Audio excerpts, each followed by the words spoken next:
자, 이번 시간에 2025년 7월 5일에 시행된 계리직 우편 일반 전반적인 총평에 대해서 해보도록 하겠습니다. 일단 이제 지난해 치러졌던 시험과 비교한다라고 하면 전체적인 난이도가 상향 조정됐다라는 거죠. 보통 이제 우리가 최근 출제 기조를 갖다가 비춰서 본다라고 한다면 좀 더 쉬운 문제 이런 형태로 해서 출제가 많이 됐었는데 이번 시험에는 그 방향을 많이 틀었다라는 거죠. 그래서 문제가 좀 까다로운 것들이 많이 있었습니다. 아마도 2019년도에 정점을 찍은 다음에 이후에 여러 가지 난이도가 조절이 되어 왔었는데 그 가운데서 이번 시험이 가장 어렵지 않았을까 이런 생각이 듭니다. 그 다음에 일부 문제는 상당히 아주 지엽적인 부분까지 다루고 있기 때문에 실제 시험장 가서 해당 문제를 갖다 접한다라고 한다면 풀기가 상당히 까다로웠다라는 거죠. 그 다음에 몇몇 조항은 단편적인 것보다 관련된 내용을 갖다가 전반적으로 물어봅니다.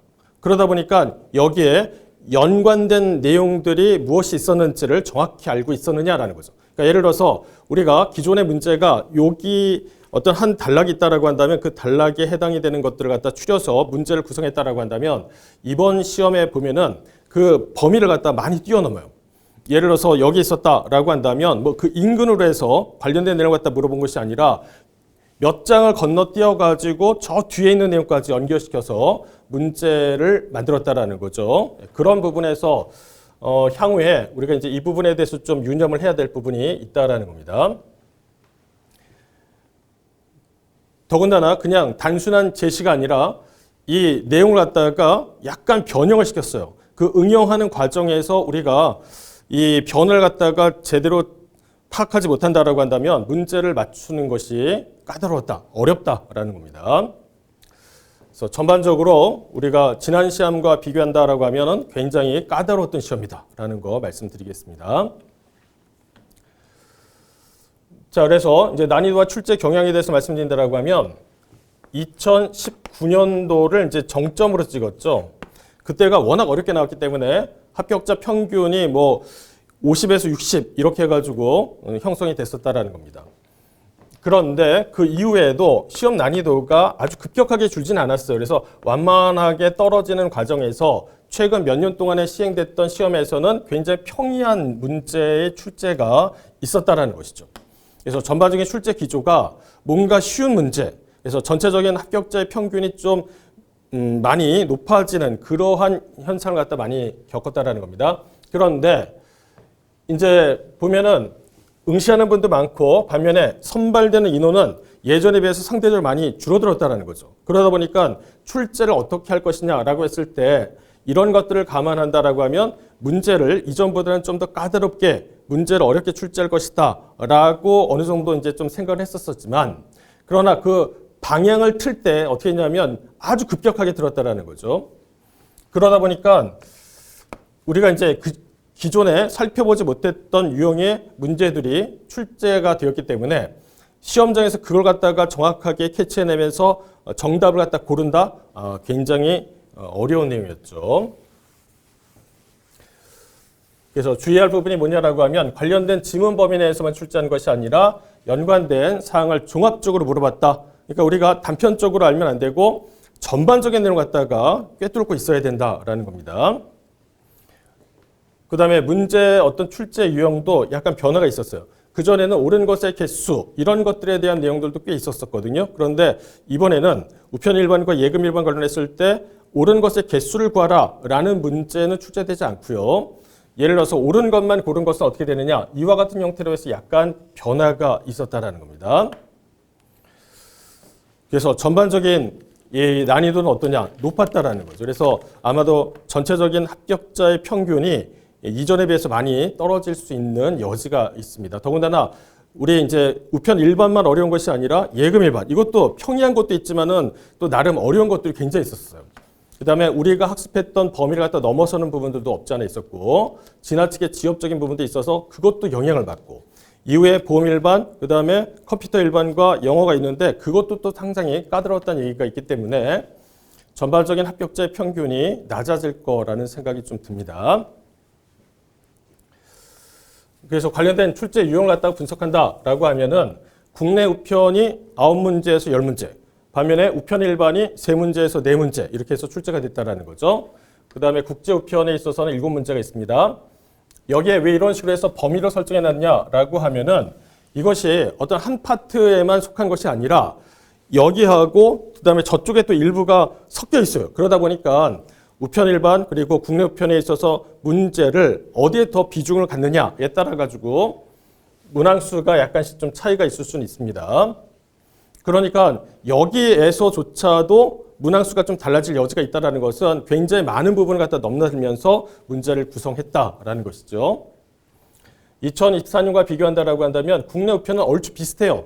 그런데 우편 물류 관련했을 때는 분량 자체는 예전에 비해서 많이 늘어났는데도 불구하고 그와 관련된 출제 문항수가 줄어들었다는 것이죠. 그러면 한편으로는 좀 이런 생각이 듭니다. 아니 그렇게 많이 새로운 내용 갖다가 추가하고 산입해 놨는데 거기에서 제대로 출제하지 않고 오히려 더 문제를 갖다가 줄여놨다라고 한다면 과연 이것이 이제 옳은 출제 방향을 갖고 있는 것이냐라는 의문이 들죠. 그 다음에 국제우편 관련했을 때는 이전에 비해서는 한 문제 정도 증가가 됐다라는 것입니다. 그래서 여기 나와 있는 이런 부분들이 우리를 좀 많이 힘들게 했다라는 것이죠. 더군다나 전통적으로 보면은 부록 관련했을 때 제시되고 있는 법령에 대한 부분이 여전히 또 출제가 되지 않았어요. 비록 우리 이제 가형에 보시면은 문제가 우편 물류 쪽으로 해서 뭔가 어떤 그 법을 갖다가 근거해 가지고 이런 것들이 있었다. 뭐 여기 네모 안에 들어갈 거 이렇게 숫자를 다 더하라 라는 문제가 출제가 됐죠.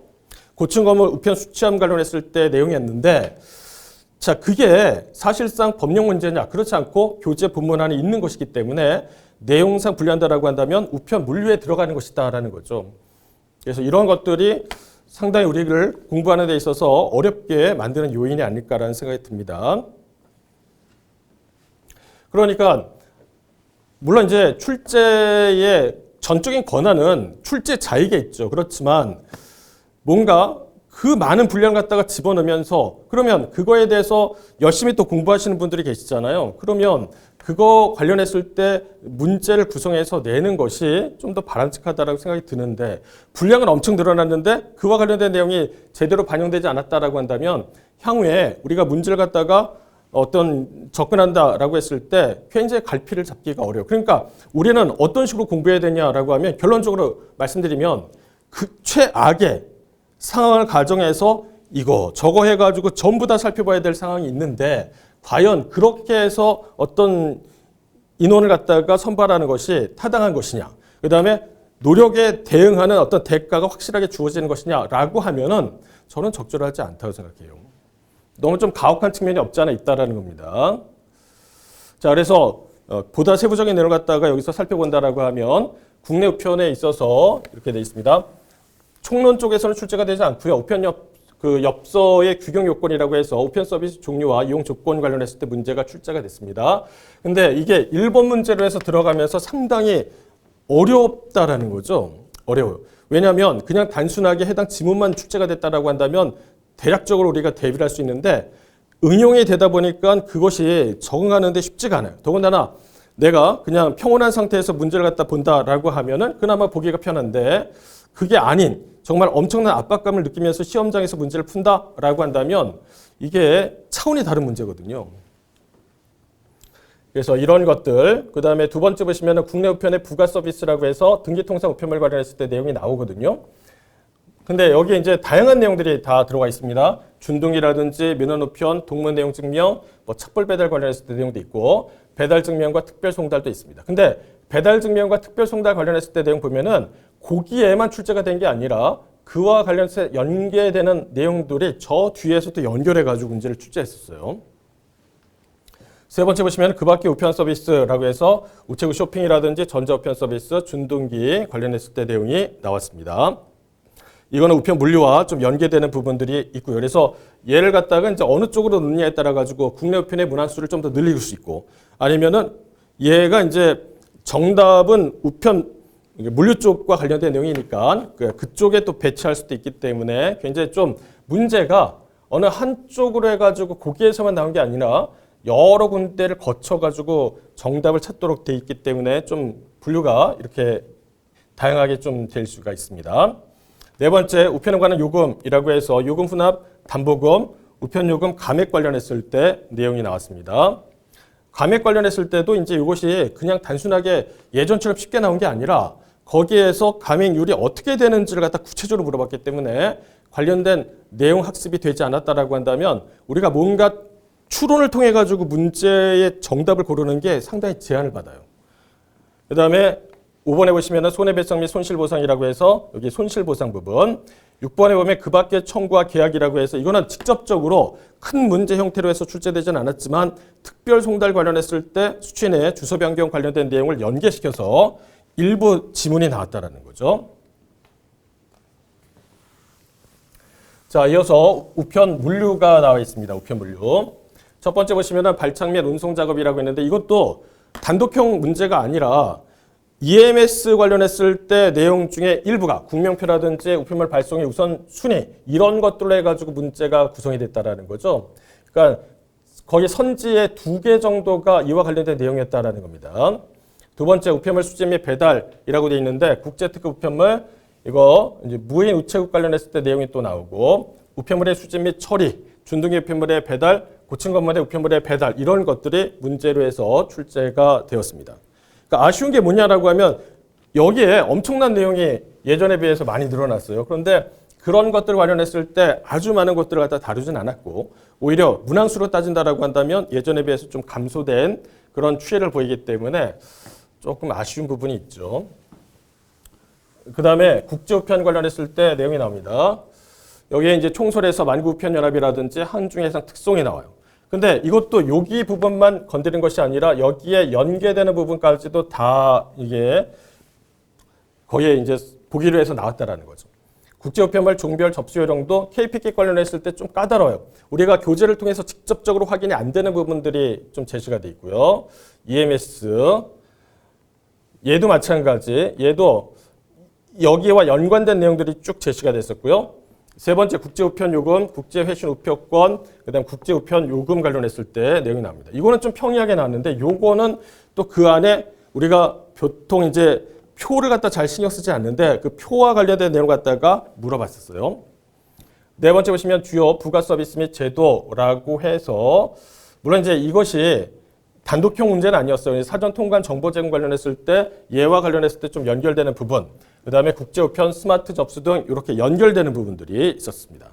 그리고 EMS 관련했을 때 유럽 여행의 ICS2 관련된 내용도 지문 하나 정도로 해서 소개가 됐었고요. 5번에 보시면 EMS 프리미엄 서비스라고 해서 여기에 주요 부가 서비스, 그 다음에 비서류 접수 관련된 내용이 문제로 해서 구성이 됐었고요. 6번에 보시면 국제우편물 및 국제우편 요금의 반환이라고 해서 이것도 전부 다 단독형 문제는 아니고 EMS 관련했을 때 내용을 물어봤는데 그와 관계된 지문 하나 정도로 해서 제시가 되어 있다는 거죠. 그런데 이제 요거 같은 경우는 예전에 관련된 내용이 전혀 출제가 되지 않다가 이번에 이제 표에 관련된 내용으로 해서 문제가 나왔다라는 겁니다. 그리고 여기 보시면 국제우편 수수료 및 우편요금의 고시라고 되어 있는데 이것도 마찬가지예요. 예전에는 관련된 내용에 대해서 잘 물어보지 않았는데 이런 것들이 있었다라는 거죠. 정리한다라고 한다면 지금 이렇게 해서 내용들이 있고 그 다음에 각종 청구제도 관련했을 때는 출제가 되지 않았고 부록 관련했을 때도 여전히 여기가 출제가 안 됐다라는 겁니다. 그러면 그 많은 분량을 갖다 왜 거기다 때려놨느냐라는 거죠. 지금 때려놨을 때 관련된 문제가 꾸준하게 계속적으로 나온다라고 한다면 학습을 갖다 하고 들어갈 텐데 그렇지 않은 상황이니까 항상 불안감이 있단 말이에요. 그래서 공부가 어느 정도 되신 분들 같은 경우는 우리가 뒤에 나와 있는 부록의 일부 내용 갖다가 학습을 하잖아요. 근데 이것이 분량은 엄청 많은데 그와 관련된 문제가 출제가 연계되지 않는다라고 한다면 사실상 중요성이 이제 계속 없어지는 상황이라는 거죠.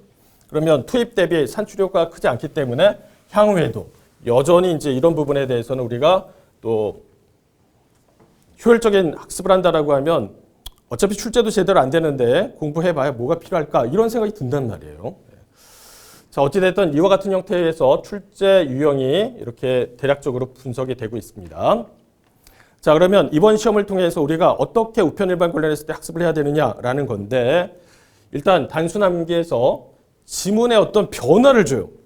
근데 그 변화가 어느 정도 이제 학습이 충분히 다 되어 있다라고 한다면 그걸 갖다 감안해서 이것저것 생각을 할 수 있는 여유가 있는데 막상 시험장에 가면은 우리가 보지 못했던 지문이 등장하잖아요. 그럼 그게 굉장히 공포감으로 다가옵니다.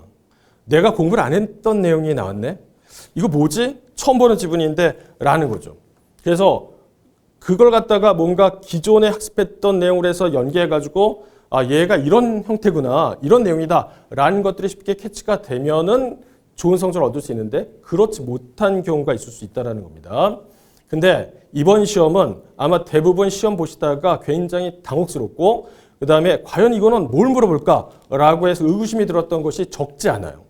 적지 않습니다. 그래서 기존의 어떤 모의고사라든지 어느 정도 내가 공부가 돼 있다라고 해서 자기의 잠재적인 재능, 실력이 이 정도 된다라고 했을 때 이번 시험을 통해서 우편 일반에 대한 점수를 나중에 확인해 보시면은 그 기대치만큼 얻지 못하는 경우가 있을 수 있다는 것이죠. 근데 이거는 물론 그래요. 이제 출제의 어떤 기조와 그다음에 지금까지의 방향성을 갖다 좀 틀어가지고 이런 식으로 해서 문제를 구성해야 되겠다라는 것들도 어느 정도 양해는 되지만 그런 것들이 뭔가 연도가 지나면서 조금씩 변화가 되면서 제시를 해주면 공부하는 입장에서도 좀 더 수월하잖아요. 근데 그게 아니라 지금까지 문제를 출제했던 것들을 보면은 그렇지 않았다라는 거죠. 그러다 갑자기 방향을 틀면서 급격하게 전환을 하다 보니까 시험을 갖다 보는 입장에서는 굉장히 좀 당혹스러운 부분이 없지 않죠.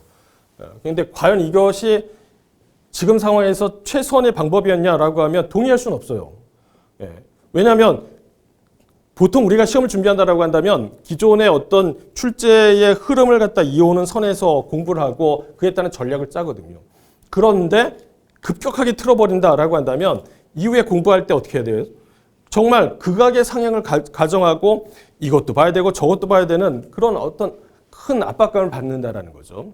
그래서 어찌됐든 이제 지금은 단순암기에서 약간 응용된 지문 형태가 출제가 되고 있기 때문에 우리가 그 과정, 변환하는 과정에서 얘를 갖다 어떤 식으로 해서 바라봐야 되는지 그거를 갖다 좀 볼 필요가 있다라는 겁니다. 그래서 향후에 이런 기출된 문제에 대한 분석을 하면서 우리가 전반적인 이런 과정에 대한 이해가 좀 필요하다는 거죠. 그 다음에 지문에 속한 단락뿐만 아니라 얘와 관련된 연관학습, 그러니까 횡적, 종적인 연계학습이 필요하다는 거죠. 그러니까 어떤 내용이 있다라고 한다면 그런 내용이 이렇게 해당 파트에서 다 쭉 제시가 되는 경우가 있어요. 또 경우에 따라서는 각 장마다 이런 식으로 해서 쭉 연결되는 게 있다는 거죠. 그러면 이 예를 들어서 동그라미다라고 한다면 동그라미가 여기에도 있고 그 다음에 저 밑에 장을 달리하지만 이쪽에도 뭔가 또 내용 제시가 있고 이렇게 되어 있는 상황이라는 겁니다. 이런 것들을 그냥 한 번에 쫙 꿰뚫고 있어야 된다는 거죠. 그래서 예전에 비해서는 훨씬 더 많은 학습이 요구되지 않을까 이렇게 좀 생각이 듭니다. 그래서 지금 현재 문제가 향후에도 동일하게 출제가 된다라고 한다면 그런 부분에 대한 연습이 좀 필요한 것이라고 생각이 들어요. 자, 어찌됐든 이번 시험 이렇게 해서 전반적인 내용 갖다가 이제 살펴봤는데 상당히 어렵다라는 거죠. 결론은 물론 이제 개인마다 시험을 갖다가 보는 입장에서 난이도의 어떤 체감은 다를 수 있습니다. 그렇지만 전반적인 내용 갖다 본다라고 하면 예전에 비해서 상당히 어려웠다. 그로 인해서 전체적인 어떤 평균의 점수는 좀 하락할 것으로 예상을 하고요. 문제는 이제 어느 정도까지 하락할 것이냐라는 거죠. 근데 전반적으로 이제 이것뿐만 아니라 다른 분들의 얘기를 들어보면 상당히 어려웠다는 말씀들을 많이 해주시기 때문에 좀 그런 부분들이 점수에 많은 어떤 영향을 주지 않았을까라는 생각이 듭니다. 자, 어찌됐든 이제 시험은 지나갔습니다. 그러면 이제 시험 지나갔으니까 이후에 여러 가지 생각들이 좀 드시겠죠.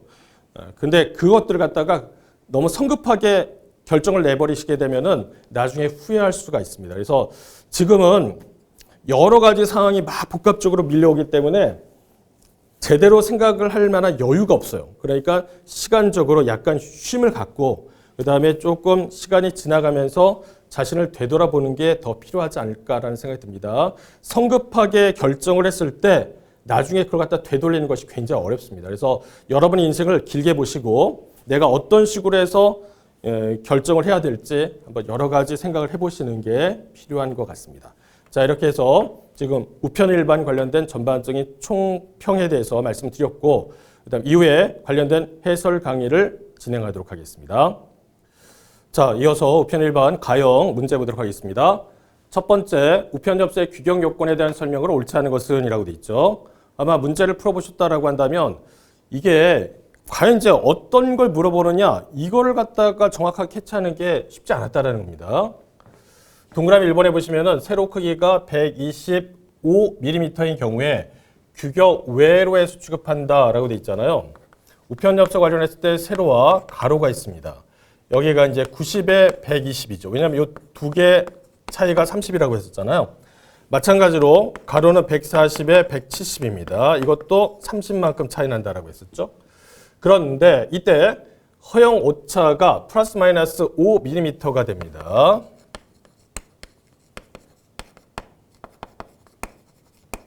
이렇게 된다라는 거죠. 네.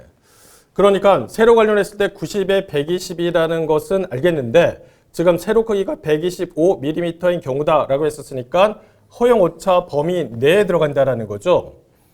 그러니까 지금 내용 갖다가 살펴보시게 되면은 이것이 우리가 규격으로 해서 볼 수 있다라는 겁니다. 여기에다가 허용 오차, 그럼 125mm까지로 해서 본다라고 하면 규격으로 해서 취급하겠다라는 것이죠. 그런데 규격 외로 해서 한다라고 했으니까 이 부분이 옳지 않다라는 겁니다. 두 번째 보시면 문자 도안 표시에 발광, 인광 물질은 사용할 수 없는 것이죠. 세 번째 보시면 50g까지 규격의 사지 엽서는 450원의 우편 요금을 갖다 적용한다. 이거 맞아요. 그러면 아마 대부분의 경우에 있어서 2번과 3번은 쉽게 구분을 해 놓으셨을 겁니다. 그럼 1번과 4번의 문제인데 가로 크기가 155mm다라고 되어 있습니다. 그러면 내용 보시면 가로가 140, 그 다음 170이잖아요. 이 범위 안에는 들어가요. 그런데 이 경우에 있어서 주의할 부분이 뭐냐라고 하면 세로가 110mm를 갖다가 넘거나 그리고 가로가 153mm를 갖다가 넘는다라고 한다면 이때 최소 중량이 어떻게 되는 거예요? 4g으로 바뀐다라고 했어요. 4g. 원래 우편 엽서 관련했을 때 중량의 범위가 최소 2g에서 여기 어떻게 돼요? 최대 5g으로 되어 있습니다. 규격 요건에서는. 그런데 이와 같이 세로와 가로에 있어서 일정 범위를 넘어선다라고 하면은 최소에 대한 중량이 달라진다라는 거죠. 그러니까 지금 이 경우에 있어서 155mm라고 했었으니까 중량이 최소 어떻게 돼야 되는 거예요? 4g으로 돼야 되는 거죠. 그런데 그 중량이 2g이었다라고 한다면 규격 외로 해서 취급하겠다라는 것이죠. 규격 외로. 따라서 1번에서 옳지 않은 것을 골라라 라고 한다면 동그라미 1번이 되겠습니다. 1번. 아마 여러분께서 1번과 그 다음에 4번 관련했을 때 굉장히 고민을 하셨을 것 같아요. 그런데 이 허용 오차 관련했을 때 이 범위, 왜냐하면 국내 우편에 있어서는 허용 오차가 플러스 마이너스 5mm 이렇게 돼 있고 반면에 국제 우편 관련해 가지고 항공서간이라든지 그 우편 자료 배달 인쇄물의 운송장 관련했을 때 내용에서는 허용 오차가 2mm 이렇게 돼 있거든요. 그런 차이점이 있다라고 제가 말씀드렸잖아요. 그래서 여기에 이런 것들을 갖다가 조금 더 살펴봤다라고 한다면 이렇게 고를 수가 있는데 생각보다 쉽지 않아요. 쉽지 않아요. 왜냐하면 우리가 모르는 내용이 제시가 된다라고 하면 일단 그게 시험장에서는 공포감으로 다가와요. 굉장히 공포스러워요.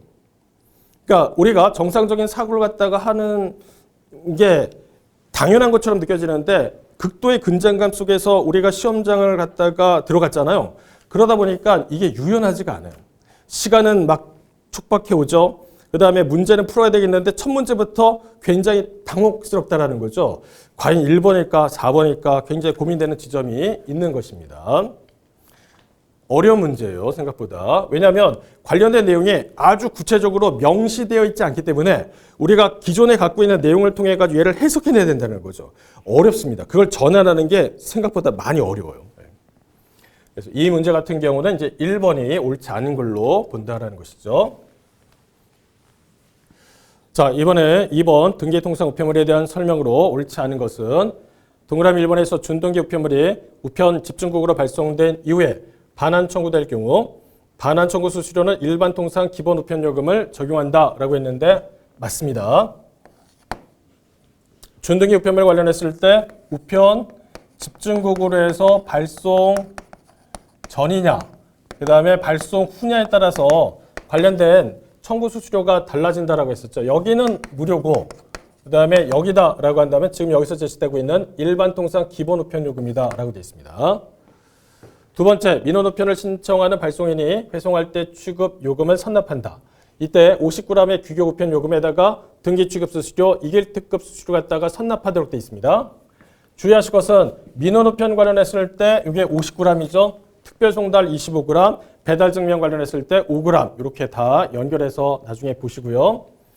세 번째, 동문 내용 증명 우편물의 취급 수수료는 수취인 수 1명 추가마다 내용 문서 매수와 관계없이 내용 문서 최초 판매의 반값으로 계산한다라고 했는데 최초의 판매로 계산하죠. 최초 판매로 해서 계산합니다. 최초 판매의 반값에 계산한다. 이 내용은 어디에 나오냐면 내용 문서 관련했을 때 2매 이상이다라고 한다면 그 2매부터는 어떻게 되냐면 최초 판매의 반값으로 해서 계산하도록 되어 있는 내용이 있어요. 그렇지만 지금 이거는 동문 내용 증명 관련했을 때의 취급 수수료잖아요. 이때는 취급 수수료 관련했을 때 이렇게 1명 초과마다 매수와 관계없이 내용문서 최초 판매로 해서 계산하도록 되어 있습니다. 네 번째, 수취인에게 배달되지 못하고 발송인에게 반송된 착불 배달 일반형 계약 등기 우편물. 발송인에게 착불 수수료를 제외한 우편 요금과 반송 수수료를 갖다 징수한다라고 되어 있는데 맞습니다. 일반형 계약 등기 우편물의 경우에 있어서는 이렇게 우편 요금과 반송 수수료를 갖다 징수하죠. 만약 맞춤형이었다라고 한다면 우편 요금만 반송 수수료는 징수하지 않는다라고 했었으니까 그렇게 해서 내용 갖다 정리한다라고 하면 동그라미 2번 관련했을 때 옳지 않은 것이 뭐냐라고 했을 때 답은 3번에 되겠습니다. 3번. 그래서 여기에 나와 있는 것도 그냥 어떤 하나의 내용을 갖다 살짝 본 게 아니라 전반적으로 많은 것들 갖다가 물어봤다라는 거죠. 이런 문제 유형에 대해서 좀 유념해야 되겠습니다. 자, 이어서 세 번째 문제 보시면은 배달 증명 서비스에 대한 설명으로 옳은 것은 이라고 되어 있죠. 첫 번째, 인터넷 우체국의 발송 후 배달 증명 신청은 배달 완료일 다음 날부터 가능하다라고 했는데 배달 완료일이 D가 된 다음에 D 플러스 2부터가 가능하다라고 했었어요.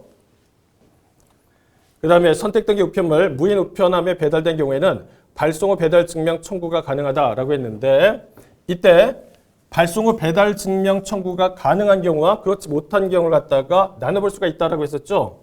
그러면 이때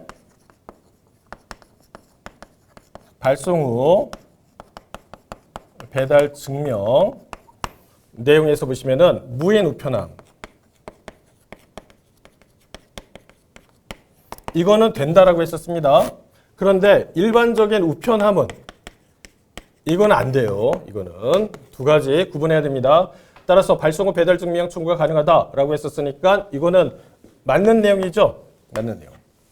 세 번째, 배달 증명 우편물은 수취인이 부재 중인 경우에 지정된 대리 수령인에게 배달이 가능한가요? 아닙니다.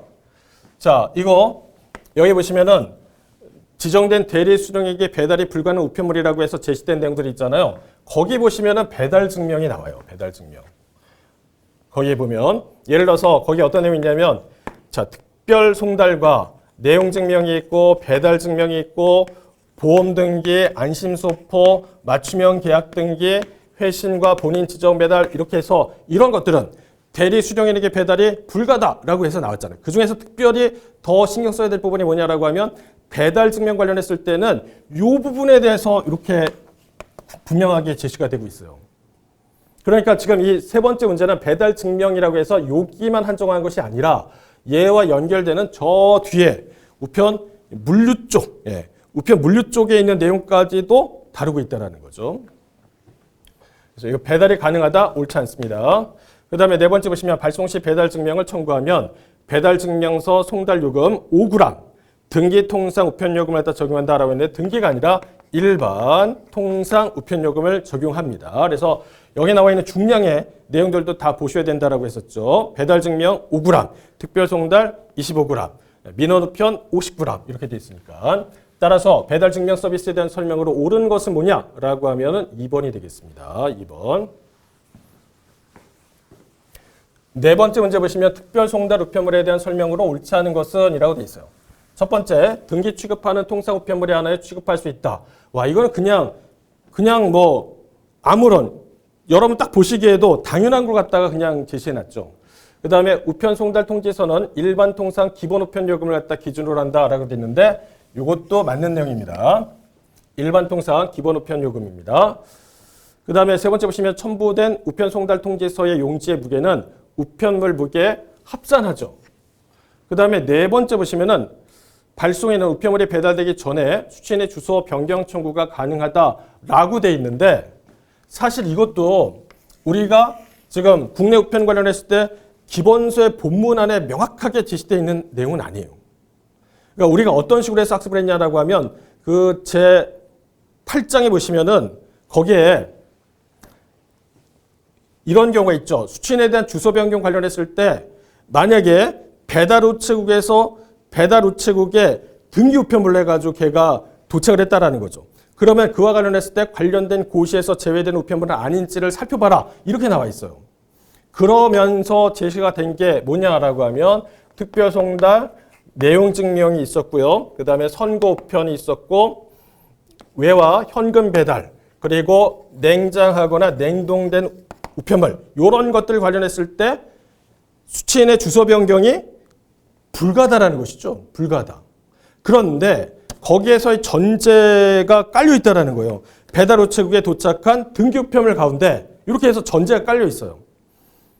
그런데 여기서는 그런 것들에 대한 구체적인 내용 없이 이렇게만 제시가 되어 있기 때문에 교재에서 잘 보지 못한 문장이 등장했을 때 일단 우리가 굉장히 당황하게 된다는 거죠. 얘는 과연 뭘까? 만약에 내용 증명 관련됐을 때 내용이었다라고 한다면 여러 가지 뭐 거기에서 변화되는 내용들이 있었으니까 논란이 있었을 거예요. 그런데 지금 뭐에 대한 설명이에요? 특별 송달 관련했을 때 어떻게 하느냐라고 설명을 한 것이죠. 근데 이런 형태의 응용 지문은 사실상 일반적인 경우에는 잘 내기가 어려워요. 왜냐하면 이런 거 배달되기 전에 수취인의 주소 변경이 가능하다라는 부분에 대한 확신은 거기에서 이런 것들에 대한 내용을 모두 다 다뤄본 기관에서나 가능한 것이지 일반적인 경우에 있어서 문제로 구성하려고 그러면 아주 어렵습니다. 그냥 일반적인 강사 입장에서는. 그런데 여기 4번이 지문으로 나왔다라는 거죠. 그래서 시험장 가셨을 때 얘를 봤다라고 했을 때 얘가 과연 교재에서 얘기하고 있는 그 내용하고 동일한 것인지 이런 것들이 상당히 우리가 이제 판단을 내릴 때 어려움을 겪는다라는 겁니다. 그러니까 사실상 이 문제 같은 경우는 1번과 2번, 3번에 대한 내용이 확실했다라고 한다면 4번이 좀 나한테 불확실하게 다가오더라도 얘가 교재에서 얘기하고 그 얘기구나. 그렇게 해가지고 이렇게 연결해 본다라고 한다면 사실상 얘가 거기에서 고시하고 있는 제외하는 그런 우편물에 해당이 되니까 어떻게 해요? 가능하지 않다라고 유추해낼 수 있는 것이죠. 근데 그게 생각보다 거기까지 진행하는 게 어려워요. 다만 그냥 단순하게 1번, 2번, 3번 내가 아는 범위에서 전부 다 맞는 거야. 그런데 4번은 그냥 그런 것 같아 라고 해서 뭔가 딱 선택을 했을 때 답을 맞출 확률은 높아지겠죠. 그런데 실제 걔가 내가 정확하게 알고 있는 상태에서 답을 고른다? 이거는 어려운 영역입니다. 그러나 이제 요거 가능하다라고 했는데 옳지 않다라는 것이죠. 특별 송달 관련했을 때 내용 보시면은 요거 안 된다라고 했었으니까 관련 고시에서 제외된 우편물이 아닌가를 확인하라라고 했으니까 안 된다는 뜻이거든요. 근데 세 개는 좀 해볼 만한데 4번 자체만 놓고 판단 내리는 건 굉장히 어렵습니다. 그 다음에 5번 보시면 우체국 쇼핑 서비스에 대한 설명으로 옳은 것은이라고 되어 있죠. 동그라미 1번에 보시면 우체국 쇼핑 상품 설명서는 소포 우편물 동봉할 수 없다라고 되어 있는데 이것도 마찬가지예요. 얘가 우체국 쇼핑에 한정해서만 물어보는 것이 아니라 우리가 전반적인 내용, 그러니까 소포품에 관련했을 때 서신에 대한 동봉이 가능합니까? 불가하다라고 했었잖아요. 서신 동봉이 금지를 하는 거죠. 소신 동봉 안 돼요. 금지합니다. 그런데 예외적인 경우가 있었죠. 만약에 어떤 상품을 보낸다라고 하면 상품에 대한 설명서 보낼 수 있는 거죠. 그 다음에 감사 인사 메모 이런 것도 다 보낼 수 있는 거죠. 그런 건 가능하다라는 겁니다. 자, 근데 여기서는 동봉할 수 없다라고 했으니까 타당하지 않은 내용이 된다라는 거죠. 그 다음에 두 번째 보시면 꽃배달은 우체국 집배원이 수신에게 배달하는 서비스인가요? 그런 내용이 집배원이 이걸 갖다 배달한다는 내용이 없어요. 없습니다. 그 다음에 세 번째 보시면 꽃배달 신청일이 배달 하루 전에 주문을 갖다 취소한 경우에 전액 환불받을 수 있다라고 되어 있죠. 전액 환불되는 여러 가지 내용 중에 지금 여기 나와 있는 것처럼 배달 하루 전에 주문을 갖다 취소한다라고 한다면 가능한 걸로 나와 있어요. 그 다음에 네 번째 보시면 전통시장은 출하 시기에 농수산 신선식품, 소포장 가공식품, 친환경식품을 적게 판매하는 서비스다라고 되어 있잖아요. 출하 시기 적게 판매한다라고 했었으니까 전통시장의 내용이 아니라 제철 식품에 대한 설명이 되겠습니다. 따라서 5번 문제 관련했을 때 제시된 내용으로 해가지고 옳은 것은 뭐냐라고 하면은 3번이 된다라는 거죠. 3번. 6번 문제 전저편 서비스에 대한 설명으로 옳은 것은이라고 했는데 이것도 까다롭습니다. 동그라미 1번에 보시면은 동봉 서비스로 접수된 동봉물은 위탁 제작센터로 발송하되 무료 등기 소포표물로 30kg까지 가능하다. 1번 관련했을 때는 많이 보셨기 때문에 이게 20kg까지 가능하다라는 게 확인이 되시겠죠. 그 다음에 우리 교재에 나와 있는 내용과 좀 비교한다라고 하면 교재에서는 위탁 제작센터로 발송하다 이렇게는 안 나와 있어요. 위탁 제작센터가 지정하는 제작센터로 해가지고 보낸다 이런 개념으로 들어가 있단 말이에요. 약간 다르긴 하죠. 근데 어찌됐든 중요한 건 뭐냐라고 하면 이걸로 해가지고 우편물로 보내는 것이 어떻게 가능하냐? 20kg까지 가능하다라고 했으니까 중량적인 범위에서 차이가 있어요. 그 다음에 두 번째 보시면 동봉 서비스 B5 규요이죠. 그 다음에 이용시 봉암식 소형에는 최대 6장, 봉암식 대용에는 최대 20장까지 동봉이 가능하다라고 되어 있는데 주의하실 부분이 뭐냐라고 하면 전저편 관련했을 때 동봉 서비스에 대한 설명을 할 때 전부 다 A4에 대한 내용만 나와요. A4 나왔는데 딱 하나 예외가 있어요. 예외. 그게 뭐냐라고 하면 접착식입니다. 접착식 관련했을 때 흑백에서 A4와 B5 이렇게 나오거든요. 그래서 제가 예전에 문제풀이 설명드리면서 요 관련했을 때 A4 관련했을 때 어떤 내용이 우리 교재에 나오는지 그리고 요게 약간 예외적인 상황이다라고 해서 말씀드리는 부분이 있었었는데 근데 제가 이 말씀을 드리면서 설마 이런 것까지 낼까? 라는 좀 생각이 있었어요. 그냥 설마. 근데 설마 사람을 잡는 거죠. 보면은. 그러니까 이번에 출제된 내용 갖다가 가만히 살펴보게 되면은 굉장히 그러니까 분명히 기본서 안에 나온 거예요. 근데 표예요. 표도 모든 사람이 관심 갖는 영역이 아니라 약간 관심을 덜 갖는 영역이에요. 그걸 통해서 나는 문제를 갖다 잘 냈어. 나는 논란은 없어. 이렇게 얘기할 수는 있겠지만 과연 그것이 많은 분들이 정말 애쓰고 노력하고 자기 인생을 걸고 시험을 갖다 준비하는 입장에서 그 문제를 갖다가 수용할 수 있느냐라고 하면 수용하기가 저는 좀 어려울 것 같아요. 과연 그것이 최선이었느냐라는 거죠. 자, 그 다음에 이렇게 해서 되어 있습니다. 이거 옳지가 않죠. 이거가 돼야 되니까. 그 다음에 봉암식 대용의 내용물이 없는 동봉물 3장만 발송한다라고 한다면 기본 한 장은 해당 규격의 흑백 이용 수수료 90원을 적용한다라고 했는데 요거는 소형 관련했을 때 내용이니까 지금 이게 대용이라고 했었으니까 이 경우에 있어서 흑백 이용 수수료가 130원이니까요. 다르겠죠. 그 다음에 네 번째 보시면 접착식 전저편은 봉투 없이 제작 발송되며 흑백 요거의 양면의 경우에 이렇게 한다라고 되어 있어요. 근데 흑백도 요것만 되는 게 아니라 얘와 얘가 다 돼요. 그런데 얘를 제시한 거예요. 얘를. 이거 문제 굉장히 정말 굉장히 지엽적으로 낸 거죠. 그 다음에 여기에서 그냥 전자우편 이용 뭐 어쩌고저쩌고 이렇게 단순하게 물어봤으면 그나마 그런가 보다라고 했는데 금액을 물어봤어요. 금액. 단면 60원, 양면 80원, 폼지 30원 이런 식으로 돼 있는데 이것까지 금액을 정확하게 파악하는 게 어려워요. 생각보다 많이 어려워요. 근데 요렇게 해가지고 A4까지 집어넣은 다음에 요렇게 문제를 냈다? 글쎄요. 논란은 없겠지만 이렇게 문제를 지엽적으로 낸다라고 하면 결론적으로 이렇게 귀결이 되거든요. 내가 앞으로 만약 우편일반 관련했을 때 시험을 갖다 준비한다라고 하면 거기에서 제시되고 있는 모든 내용을 전부 다 이잣듯이 뒤져야 되겠다라는 거죠. 근데 그게 과연 최선일까라는 거예요. 물론 많은 분들이 응시하고 그 다음에 소수의 인원만 선발해야 되기 때문에 출제자의 고충도 있겠죠. 그렇지만 그럼에도 불구하고 이게 과연 최선이었을까라는 부분은 없지 않아 있습니다. 그래서 이제 옳은 것은 어떻게 됐냐라고 하면은 여기에서 4번이 되겠습니다. 4번. 그 다음에 7번 문제 보시면은 요금 혼합 계약을 위한 담보금에 대한 설명이죠. 모두 고르면 이라고 되어 있습니다. 자, 이 문제 같은 경우는 디귿과 리을번을 갖다 만약 약간 여러 가지 변형했다라고 하면 훨씬 더 어려웠을 거예요. 근데 다행히도 기역과 니은에서 이미 우리가 알고 있는 아주 전형적인 내용들이 문제로 해서 구성이 됐다는 거죠.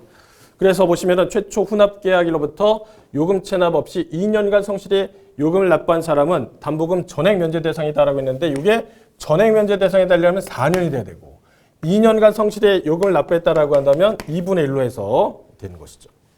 그 다음에 니은번에 보시면 계약 우체국장은 우편 요금을 체납한 이후로 면제 취소를 받은 사람에 대해서 담보금 면제 혜택을 몇 년간 금지할 수 있느냐? 2년이라고 되어 있습니다. 2년. 아주 전형적인 문장이니까. 그 다음에 거의 뒤에서 금지할 수 있다. 이것까지 잘 보라고 말씀드렸었죠. 그래서 기역과 니은번에서 이미 옳은 내용으로 해서 선택이 됐기 때문에 답을 고르는 거는 좀 수월했습니다.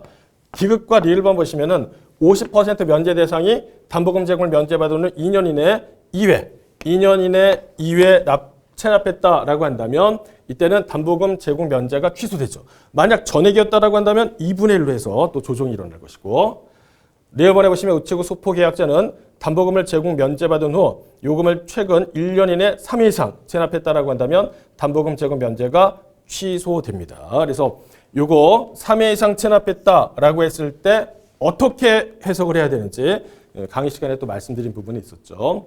그래서 옳은 것만 고른다라고 한다면 기역과 니은이 되겠습니다. 8번째, 감액 요건을 갖다 충족한 우편물 중 우편 요금 기본 감액률 이게 가장 낮은 거라고 되어 있습니다. 이것도 또 굉장히 좀 어려운 영역을 문제로 해서 낸 거죠. 일단 보시면은 상품 광고 우편물과 다량 우편물 관련했을 때 얘네 둘은 관련된 기본 감액률의 구조가 동일하다라고 했었습니다. 그래서 어떻게 되냐면 1만 통 이상, 그 다음에 5만 통 이상, 10만 통 이상 이렇게 돼 있다는 거죠. 그래서 동일 지역과 타 지역으로 해서 나눈다라고 했었죠. 그러면 여기 이제 어떻게 되냐면 1 들어가고 2 들어가고 3 나머지는 전부 다 절반씩 하니까 0.5, 1, 1.5 이렇게 되는 겁니다. 그런데 동그라미 1번에 보시면 1회 3만 통 발송하는 요금 혼합 동일 지역 3만 통 발송하면은 요거죠. 동일 지역의 상품 광고 우편물이다라고 했었으니까 1%가 되는 것이죠. 1%. 그 다음에 두 번째 보시면은 요금별로 타 지역의 다량 우편물이다라고 되어 있습니다. 이때 15만 통이라고 되어 있으니까 이걸 얘기하는 거죠. 근데 타 지역이에요. 그러니까 1.5가 되는 겁니다. 1.5. 세 번째, 1회 5천 통을 갖다 발송하는 요금 혼합 주간신문 등록이라고 되어 있습니다. 주간신문 등록. 그러면 일간신문 관련했을 때 62%, 주간신문 관련했을 때 뭐 잡지까지 포함해가지고 59% 이렇게 되어 있거든요. 그러니까 요걸 얘기하는 거예요. 요거. 그러니까 이렇게 되는 거고. 그 다음에 1회 100통을 발송하는 요금별납 서적 우편물이라고 되어 있습니다. 서적 우편물 관련했을 때 우리가 물량 기본 감액 관련해가지고 요금별납 100통, 요금 혼합 50통 이렇게 돼 있잖아요. 그러니까 이게 요건을 충족하는 부분이니까 여기에서 어떻게 되냐면 일반 우편 요금의 40%죠. 40%. 그렇기 때문에 기본 감액률에 대해서 계산을 쭉 해보시면 가장 낮은 거 뭐냐라고 하면 1번이 됩니다. 1번. 이것도 머릿속에 관련된 감액률이 정확하게 들어오지 않는다라고 하면 상당히 어려울 수가 있습니다. 물론 여기서 이제 내가 잘 모르겠지만 찍는다라고 한다면 일단 얘네들은 크잖아요. 그러니까 제끼고 상품 광고 우편물과 다량 우편물 관련했을 때 여기에서 답을 골라야 되는데 여기 이제 물량이 있잖아요. 물량이 계속적으로 늘어나면서 감액률도 커져요. 그 다음에 타는 그거의 절반이라고 했었으니까 여기에서 약간 고민할 수는 있겠죠. 그래도 이제 보다 정확하게 본다라고 하면 이렇게 해가지고 봐주시면 되겠습니다. 자, 이어서 9번 문제 보시면 손실보상제도에 대한 설명으로 옳은 것만 모두 고르면 이라고 되어 있습니다. 기억해 보시면 조력자의 경우에 일반 노무비, 교통비, 도움에 소요된 실비를 청구할 수 있다라고 되어 있잖아요.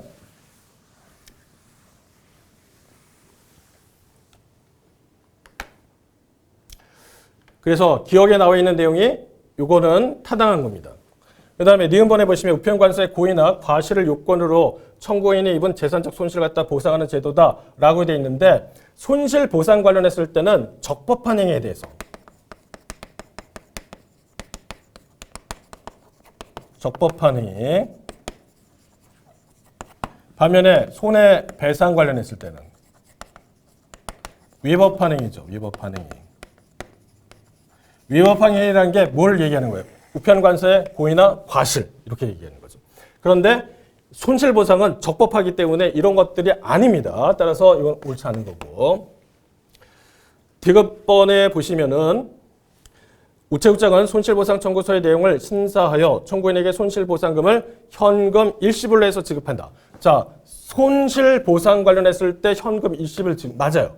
그런데 누가 지급해요? 우체국장이 아니라 지방우정청장이 하게 됩니다. 리얼번에 보시면 우편물을 발송한 날부터 1년 이내 청구해야 하며 손실보상 결정에 불복하는 사람은 그 통지를 받은 날부터 3개월 이내 소송을 제기할 수 있다라고 되어 있는데 이 앞에서 설명되는 부분이죠. 우편물을 발송한 날부터 1년 이내 이게 뭐예요? 손해배상 관련된 내용이죠. 손해배상 청구권 관련했을 때 내용입니다. 반면에 손실보상이다라고 한다면 그 사실이 있었던 날부터 1년이니까 다르죠. 다릅니다. 따라서 옳은 것은 뭐냐라고 하면 1번 기억이 되겠습니다.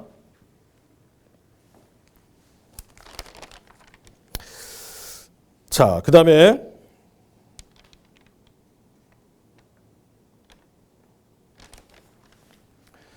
여기 이제 10번 문제를 보도록 하겠습니다. 국제특급 우편물 EMS의 운송과 배달에 대한 설명으로 옳은 것은 이라고 되어 있죠. 동그라미 1번에 보시면은 수취인의 주소가 무인 우체국으로 되어 있다라고 한다면 무인 우체국에 배달함에 배달할 수 있다라고 했는데 무인 우체국 관련해 가지고 서비스 제외되는 우편물이 있어요. 그 중에 어떤 게 있냐면 국제 우편물 관련했을 때 예를 들어서 여기에 EMS 있죠. EMS도 안 되고 국제 통상, 국제 소포, 국제 등기 등 이런 것들 다 안 돼요. 다 안 됩니다. 그래서 국제 우편물 관련해 가지고는 안 된다라는 거죠. 두 번째, 도서지역 등 배달이 곤란한 지역이 아닌 경우 국내 등기 소포 우편물의 배달의 예에 따라서 처리한다? 아닙니다. EMS 관련했을 때 내용에서는 뭘로 하냐면 이길특급. 이길특급 우편물의 배달의 예에 따라서 처리한다라고 했었죠. 3번에 보시면 국명표의 바코드에서 서비스 종류를 갖다 표시하는 번호는 EMS 프리미엄과 동일한 숫자를 사용한다라고 했는데 사실 이거는 굉장히 지엽적인 문제예요. 국명표의 바코드 관련했을 때 서비스 종류에 그 숫자가 반영이 되어 있거든요. 그럼 EMS와 EMS 프리미엄이 같은 걸 쓰느냐? 아닙니다. 다른 걸 씁니다. EMS 관련했을 때는 8번을 쓰고 EMS 프리미엄 관련해 가지고는 이게 9번을 쓴다라는 거죠. 9번. 근데 굉장히 지엽적이에요. 어렵습니다. 근데 4번에 보시면 발송한 우편 물량이 많아 한편의 운송편으로 일시에 발송할 수 없을 경우에 국제특급 우편물 EMS를 최우선으로 해서 발송한다라고 돼 있잖아요. 자, 여기서 보시면은 이때 우선순위가 어떻게 되느냐라고 하면 1순위에 EMS가 들어갑니다. EMS. 따라서 옳은 건 뭐냐라고 한다면 4번이 된다는 거예요. 4번. 그러니까 3번 관련했을 때는 우리가 내용을 잘 모르더라도 걔가 정답을 고르는 데 있어서 판단의 주된 기준이 되는 것은 아니다라는 겁니다. 그래서 이런 것들은 그냥 일단은 지나가야 되겠죠. 확실하게 내가 내용을 잘 파악하지 못하는 것이다라고 한다면 걔를 제외한 나머지 내용에서 내가 정답을 고를 수 있는 사항들이 있는지 그걸 보는 게 중요합니다. 그런데 이런 거 같은 경우는 이렇게 해가지고 1순위가 EMS다라는 거는 유추가 되기 때문에 이렇게 좀 봐주시면 좋을 것 같아요.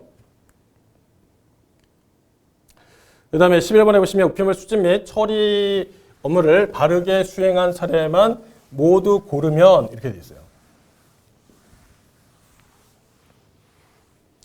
기억해 보시면 우편 창고 직원이 국전, 우체국 앞에 우체통에 투함된 우편물을 수거하고요. 시스템에 물량을 등록하였다라고 되어 있죠. 이거는 맞습니다.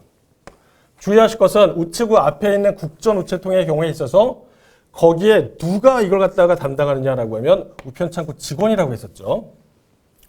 니은번에 보시면 선편을 통해 해외로 발송한 우편물이 발견되어 우표면에 국제 날짜 도장을 찍은 후에 국제 우편 물류센터로 해서 발송했다라고 했는데 국제 우편 물류센터의 경우는 항공이고요. 항공 우편물. 반면에 선편이다라고 한다면 뭘로 해야 되겠어요? 부산 국제 우체국으로 보내야 되겠죠.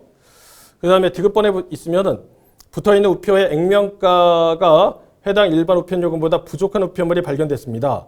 우편원에 우편 날짜 도장을 찍어서 발송인에게 반환해야 될까요? 아닙니다. 우편원에 날짜 도장 찍으면 안 된다라고 했었죠. 만약에 우편 날짜 도장을 찍은 부전지가 있어요. 부전지. 그걸 갖다가 이렇게 해가지고 첨부해서 발송인에게 반환하도록 돼 있죠. 부전지에다가 우편 날짜 도장을 찍습니다. 날인을 하죠.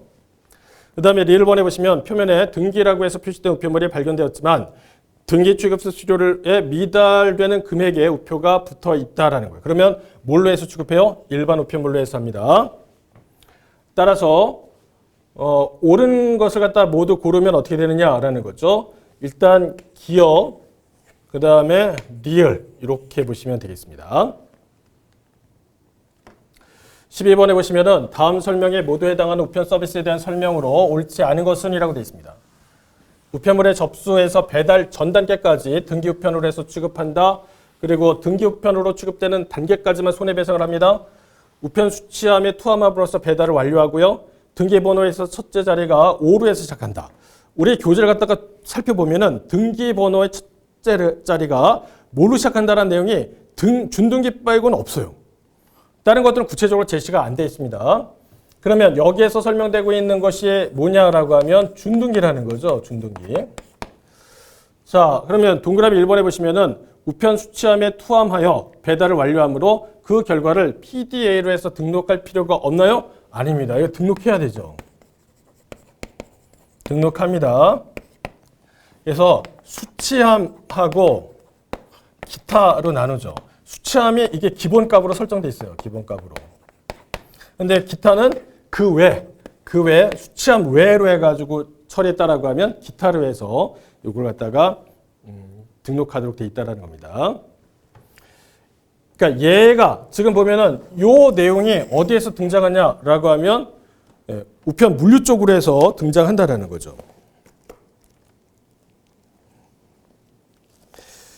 여기 이제 우편 물류 쪽으로 해서 등장하기 때문에 그래서 분류한다라고 하면 요거를 기준 삼아서 한다라면 우편 물류 쪽에 들어가는 거고. 근데 전반적인 내용이 어떻게 되느냐라고 하면은 사실상 여기가 아니라 국내 우표증이 더 타당할 수가 있고요. 네, 그래서 어떻게 보느냐에 따라서 좀 달라질 수 있는 여지가 있습니다. 두 번째 보시면 고객이 희망하거나 긴급한 경우에도 접수 시 국제특급, 이길특급을 부과할 수 없다. 이길특급 관련했을 때 부과할 수는 없습니다. 반송할 때 일반 통상 우편물 이걸로 해서 취급을 하죠. 그래서 반송 취급 수수료를 갖다가 징수하지 않습니다. 반송 시. 그 다음에 접수부터 배달증을 생성할 때까지 발생한 손해에 대해서만 배상하며 그 한도는 최대 얼마예요? 5만 원입니다. 5만 원.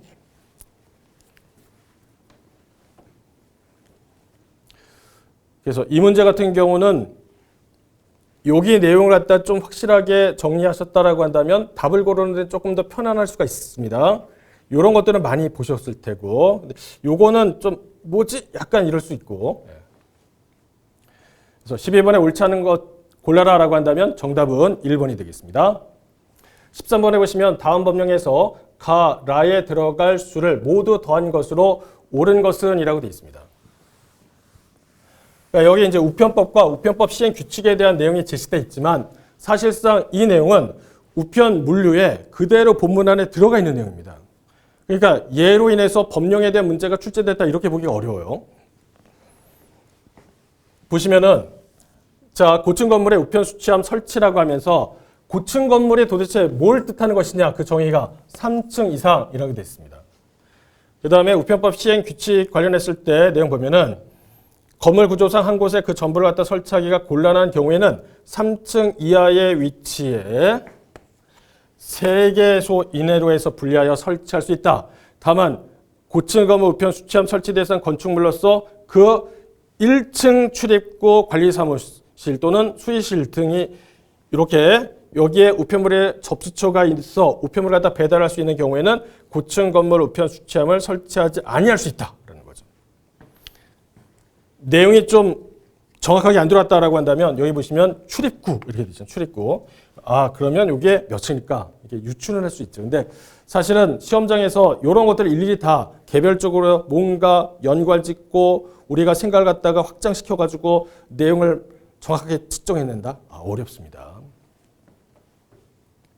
따라서 여기 있는 거 전부 다 더해보면은 3층, 3층, 3개소, 1층 이렇게 되니까 이게 10번이 답이 된다는 거죠. 요거 10개, 3번이 되겠습니다. 14번 보시면 K패키 서비스에 대한 설명으로 옳은 것은 이라고 되어 있죠. 첫 번째, 내용물이 고가일 경우에 보험 취급이 가능하냐? 안 되죠. 보험 취급 불가합니다. 이런 보험 취급 불가합니다. 그 다음에 우편물 접수 시 내용품의 생산지를 필수로 입력한다라고 했는데 요게 좀 어려워요. 왜냐하면 K패킷 관련했을 때 K패킷 그 내용 자체에 생산지 관련했을 때 필수적으로 입력한다는 내용이 명시되어 있지 않아요. 구체적으로 K패킷 관련해서 찾아봐도 명확하게 안 나와요. 그러면 우편물 접수 시 내용품의 생산지를 필수로 입력한다라는 개념은 어디에서 찾을 수 있느냐라는 건데 사전, 통관, 정보 제공 있잖아요. 여기에 보시면은 반드시 필수적으로 해서 보내야 될 것들이 있어요. 그 중에 어떤 게 있냐면 생산지가 있습니다. 생산지가 들어가요. 그걸 통해서 KPK 관련해 가지고는 우편물을 접수할 때 생산지 내용이 필수적으로 들어가야 된다라는 걸 유추하는 거죠. 유추. 그런데 쉬우냐? 어려워요. 많이 어려워요. 왜냐하면 우리가 내가 평소에 우편 일반 관련해서 기본서를 열심히 봤다라는 생각이 든다라고 하면 그럼에도 불구하고 낯설다라고 했을 때 그것이 이걸 어디서 유추해낼까? 이게 생각이 잘 안 떠오릅니다. 왜냐하면 보통의 경우는 어떤 반응을 보이느냐? 내가 이거 처음 보는 것 같아. 열심히 공부했는데도 불구하고. 그러면 내가 뭔가 놓친 게 있는가? 이렇게 생각한단 말이죠. 그래서 예로 인해서 여러 가지 혼란을 갖다가 느끼게 됩니다.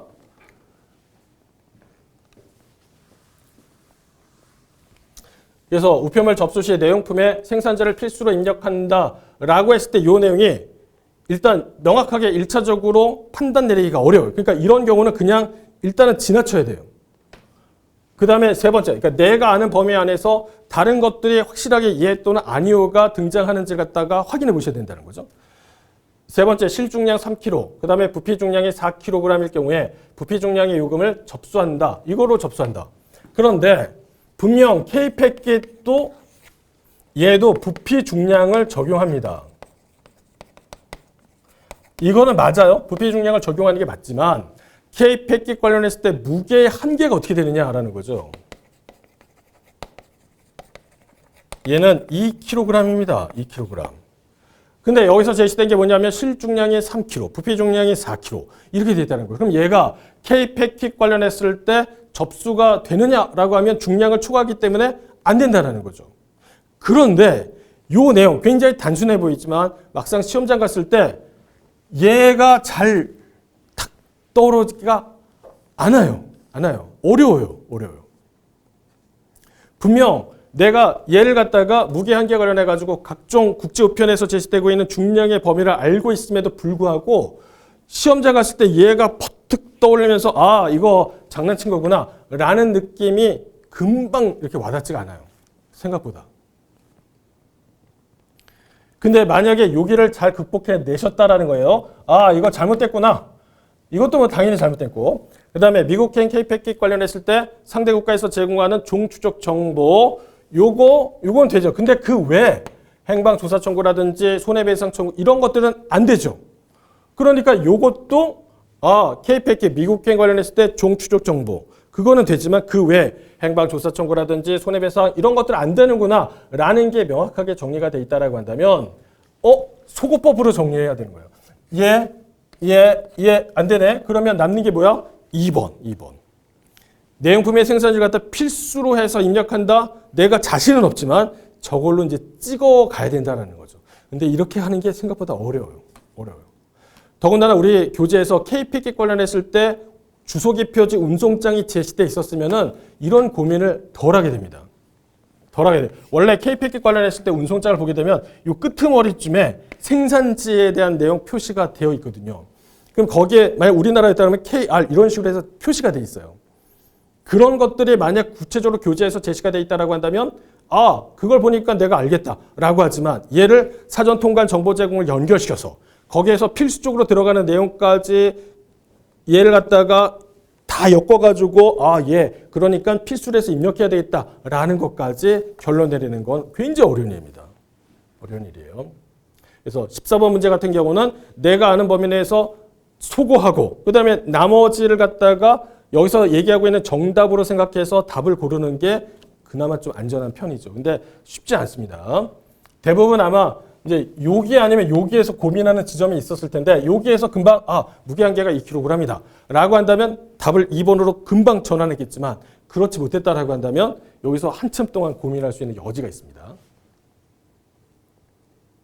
자, 15번에 보시면 EMS 프리미엄 서비스에 대한 설명으로 옳은 것은 이라고 되어 있습니다.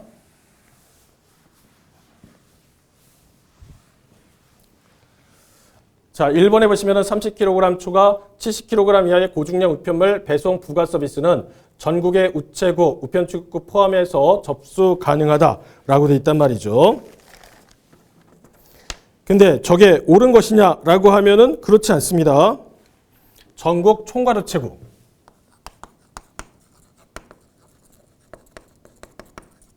총괄 우체국 5급국 이상 이렇게 돼 있죠. 이렇게.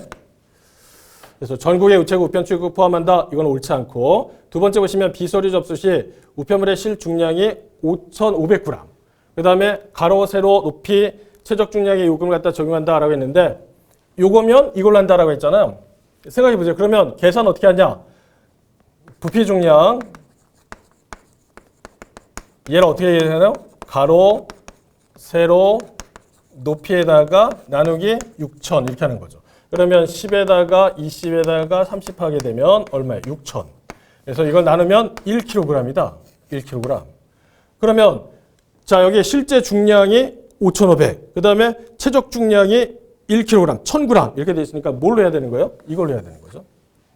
세 번째, 부가 서비스 중에서 수출 신고서 발급 및 통관 대행은 부가 요금은 무료이며 전국의 우체국, 우편 출입국 포함해서 접수가 가능하다라고 돼 있으니까 이거는 맞는 거고.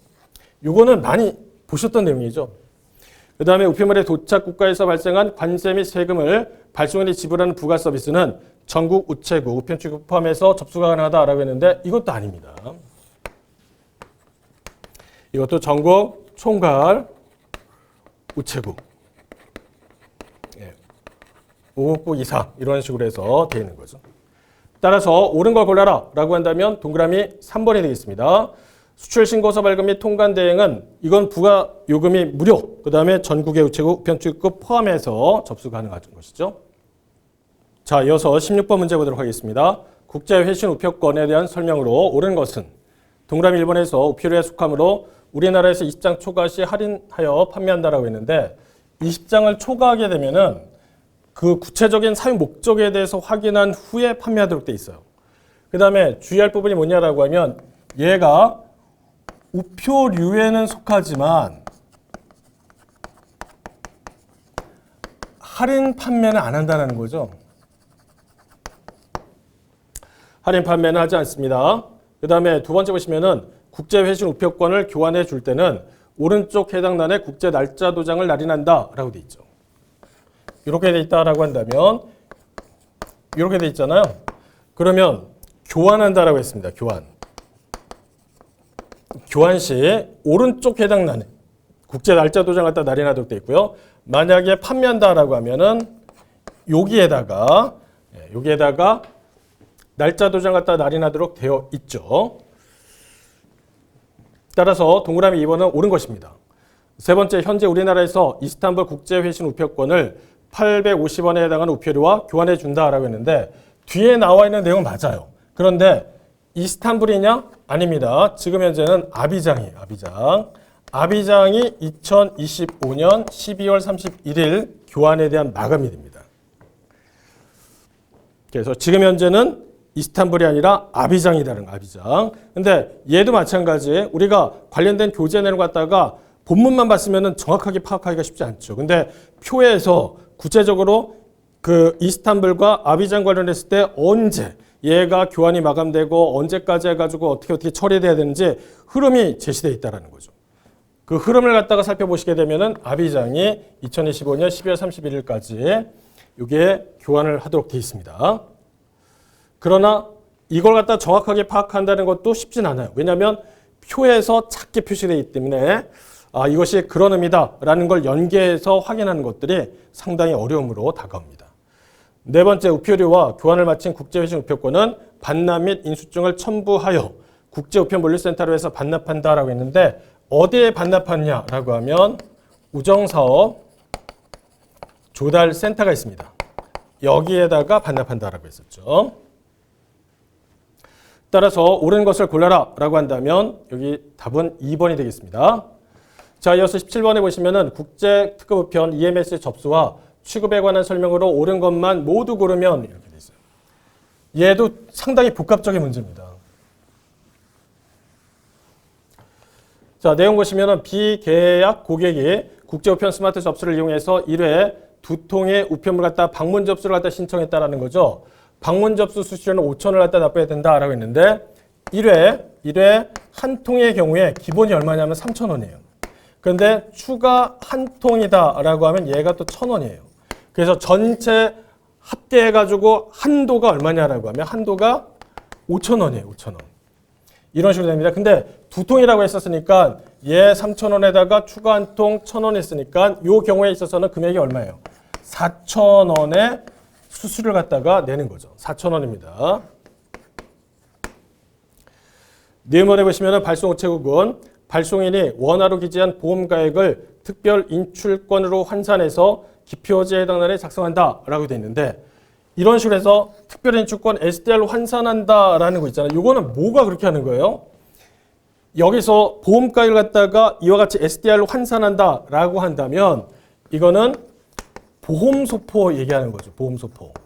근데 국제특급 관련했을 때는 여기에 기표지에 어떻게 적냐? 보험가액을 원으로 적습니다. 원으로 인쇄가 돼 있어야 해. 의미는 아시겠죠? 원으로 인쇄가 돼 있고 여기다가 적습니다. 그 다음에 디귿번에 보시면은 노르웨이로 비서류 발송 시 도착국가 세관으로부터 승인 완료 A씨를 받은 후 발송해야 된다라고 되어 있죠. 그럼 이거는 또 뭐예요? 유럽연합. ICS2 이거 얘기하는 거죠. 유럽연합의 ICS2 관련했을 때 보면은 유럽에 27개, 그 다음에 기타 관련했을 때 3개 나라가 있어요. 기타에 뭐가 들어갔냐면 노르웨이가 있고 리히텐슈타인이 있고 그 다음에 스위스가 있습니다. 이런 식으로 돼 있거든요. 거기에 노르웨이를 갖다가 딱 끄집어낸 거죠.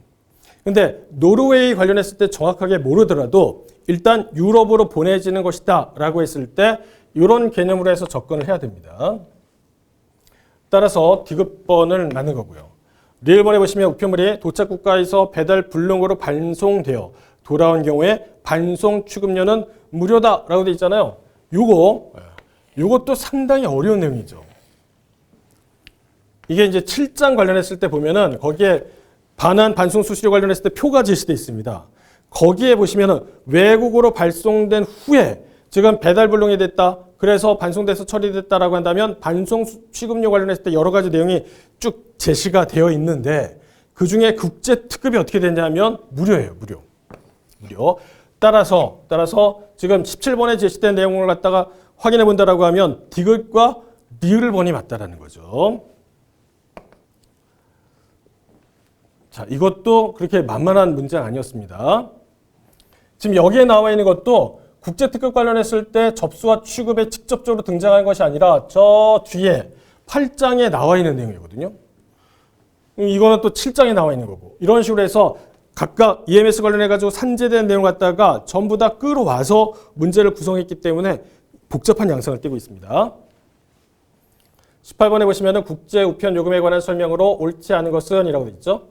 동그라미 1번에서 우편 요금 체계 구성 내용에 따라서 국내 취급비, 도착 국가의 운송 요금, 도착국 내 취급비로 해서 구분하고 있다. 맞죠? 두 번째 우편 요금은 만구 우편협약에서 정한 범위 안에서 과학기술정보통신부 장관이 결정한다. 맞습니다. 그 주체가 누구냐라고 하면 과기부 장관이라고 했었으니까. 세 번째 우편물 종별에 따라서 선편과 항공 요금으로 해서 구분한다라고 하는데 이거는 운송 편별로 해가지고 이렇게 나누고 있습니다. 선편과 항공으로 해서. 종별로 나눈다라고 하면 통상과 소포와 EMS 이런 식으로 해서 K패킷, 한중해상 이런 식으로 해서 쭉 나누는 거죠. 네 번째, 선편 우편물은 실중량으로 해서 우편 요금을 계산한다? 맞아요. 따라서 옳지 않은 것을 갖다 구한다라고 한다면 3번이 되겠습니다. 운송 편별로 해가지고 선편과 항공으로 해서 구분한다라는 거. 19번에 보시면 만구우편연합에 관한 설명입니다. 옳은 것만 모두 고르면 이라고 되어 있어요. 기억번에 보시면 21차 UPU 총회는 1995년 서울에서 개최되었다라고 되어 있는데 이게 찾아보면 1994년 이렇게 되어 있긴 해요. 그런데 과연 저걸 갖다가 알고 있는 상태에서 정답을 갖다가 내가 맞춘다? 아주 어려운 일입니다. 근데 내가 모르면 일단 어떻게 하라고요? 얘를 건너뛰고 나머지 내용에서 내가 정답을 고를 수 있는 것들이 있는지를 살펴보는 게 필요합니다. 니은번에 보시면 연합의 상설기관인 관리이사회는 연합 업무의 수행, 지원, 연락, 통보 및 협의기관으로서 기능한다라고 했는데 이게 국제사무국 관련된 내용이잖아요. 디귿번에 보시면 기준화표는 국제통화기금의 국제준비통화인 특별인출권을 사용하는 거 맞죠? 근데 1SDR이 1749원이라고 되어 있습니다. 그러니까 이것도 보시면은 만구우편연합을 갖다 설명하는 데 있어서 기준화표에 대한 설명은 SDR로 한다라는 건 나오지만 구체적으로 그 1SDR이 1749원이라는 것은 저 뒤에 8장에 더 명확하게 나오죠. 거기서. 그 다음에 리얼번에 보시면 공용어는 프랑스어며 회의와 문서 발간을 위해서 프랑스어, 영어, 스페인어, 독일어, 포르투갈어, 러시아어, 중국어, 아랍어를 함께 사용하고 있다라고 되어 있습니다. 따라서 옳은 건 뭐냐면 디귿과 리을 이렇게 된다는 거죠. 그래서 항상 보면은 내가 잘 모르는 내용이 등장했다. 그걸로 인해서 정답을 갖다가 바로 판단하기 어려워요. 그러니까 내가 나머지 지문을 통해서 보다 확실한 예 또는 아니오를 갖다가 확인해 보겠다라는 거죠. 자, 20번에 보시면 한중해상 특송 우편물에 대한 설명으로 옳은 것만 모두 고르면 사전 통관 정보 대상 제공 대상의 우편물이다 라고 있습니다. 내용상 보면은 맞죠? 그 다음에 국제 우편 스마트 접수 대상 우편물이다 라고 했는데 아닙니다. 아닙니다. 국제 우편 스마트 접수 대상 우편물 관련했을 때 EMS 프리미엄 이렇게 있죠. 그 다음에 소포 우편물 관련했을 때 국제 소포 이게 항공과 선편 관련했을 때 가능하고 그리고 등기 소형 포장물 물론 이거는 이제 항공만 되는 거죠. 그리고 마지막으로 K패킷 이렇게 되어 있습니다. 이것만 되기 때문에 한중해상 특수우편물 관련했을 때 국제우편 스마트 접수 대상 아니다라는 겁니다. 우체국과 계약한 고객이 이용할 수 있는 전자상거래 전용 서비스다라고 되어 있는 거 맞죠? 그 다음에 리을번에 보시면 부산항과 위해항 간에 운행하는 여객선 및 화물선을 활용한다라고 했는데 인천 아닙니다. 인천. 따라서 기역과 디귿 이렇게 해서 정답을 고르시면 되겠습니다. 자, 지금까지 우리가 7월 5일에 시행했던 계례직 우편 일반에 대해서 문제를 갖다가 살펴봤습니다. 분명 예전 시험에 비해서 난이도가 많이 높아요. 그로 인해서 여러분이 원했던 그 점수까지 얻지 못하는 사례가 있을 것 같습니다. 그래서 시험을 보고 나면 내가 원하는 점수를 얻지 못했을 때 굉장히 그 상실감이 커요, 사실은. 왜냐하면 내가 인생을 걸고 시험을 갖다가 준비했기 때문에 그거에 대한 어떤 그 충격이 굉장히 크게 다가옵니다. 그럴 때 일단 어떤 말씀을 드리고 싶냐라고 하면 조금 휴식을 갖는 게 필요하다라는 거죠. 휴식을 갖고, 왜냐하면 내가 조급하게 지금 현재 내가 여러 가지 지금 채점을 해봤을 때 느꼈던 감정들이 막 북받치게 되면은 이 판단을 갖다가 정확하게 내리기가 어려워요. 지금 감정에 휩싸여가지고 이렇게 내가 안 돼. 이렇게 생각하면은 나중에 그걸 돌이키는데 더 큰 어려움이 있습니다. 그래서 당부드릴 건 여러분께서 어떤 결정을 내리셔도 저는 존중을 하지만 일단 지금 너무 성급하게 내리실 필요는 없고 내가 그동안 수고한 거에 대해서 자기 나름의 위로를 갖는 시간을 갖고 그 시간을 통해서 나를 한번 되돌아보고 그 다음에 내가 시험을 갖다가 다시 한번 준비할 수 있는 여건이 되어 있는지 그걸 또 바라보는 것도 굉장히 중요합니다. 왜냐하면 내가 생각하는 바와 현실에 있어서 여러 가지 괴리가 있는 경우가 있거든요. 그럼 그 괴리된 그 간극을 어떤 식으로 해서 메꿔 나갈 것인지라는 거죠. 저도 예전에 보면은 시험을 이제 같은 종류의 시험은 아니었지만 시험을 치르고 그 다음에 시간이 좀 되잖아요. 분명히 시험을 어떻게 봤는지는 잘 판단이 안 서요. 내가 잘 봤어도 다른 사람 다 잘 볼 수 있고 내가 못 봤어도 다른 사람이 나보다 더 못 볼 수도 있으니까 여러 가지 고민이 되죠. 근데 일단 중요한 게 뭐냐라고 했을 때 경제적으로 굉장히 고통을 받는 거는 좀 해결해 나가야 되겠다라는 거죠. 그래서 제가 시험을 보자마자 바로 이력서를 쓰고 여러 이제 중소기업 면접 보러 가고 그랬던 것 같아요. 그래서 여러분께 좀 당부드리는 거는 지금 현재 내가 시험의 어떤 결과가 나 개인한테는 직접적으로 드러나겠죠. 그런데 내가 아니라 나를 포함한 전 수험생을 대상으로 했을 때 내가 위치가 어떻게 되는지는 아직 정확하게 판단하기가 어려워요. 그러니까 일단은 휴식을 좀 가지시고 그 다음에 그 쉼을 통해 가지고 내가 여러 가지 재충전을 하고 그리고 내가 지금 현실적으로 묶여있는 상황이 뭔지 만약 그것이 경제적인 부분이다라고 한다면 그것을 어떤 식으로 해서 극복해 나가야 될지 해결해 나갈지를 좀 생각해 보시고 몇 가지를 실천하실 수 있을 것 같아요. 그렇지만 정말 말씀드리고 싶은 것은 너무 이 감정에 휩쓸려 가지고 성급한 결정은 내리지 않으셨으면 좋겠습니다. 그걸 마지막으로 당부드리면서 이번 해설 강의를 마치도록 하죠. 수고 많으셨습니다.